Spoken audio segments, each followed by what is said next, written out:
Hello, habari.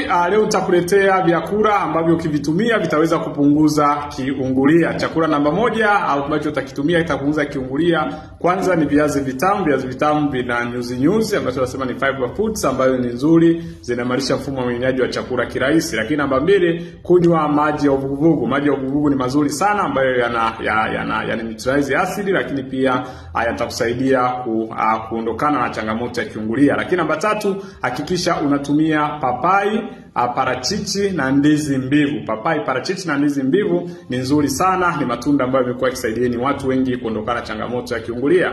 Lakini kingine tunasema atumia mboga za kijani, broccoli, sukuma wiki, lakini na spinach na mchicha ni mzuri sana, unaweza kusaidia kuondokana na changamoto hiyo moja kwa moja. Parachichi usisahau, tumia ndizi mbivu usisahau, lakini pia usisahau karoti. Tuambie hapo unatumia nini unapohisi kiungulia.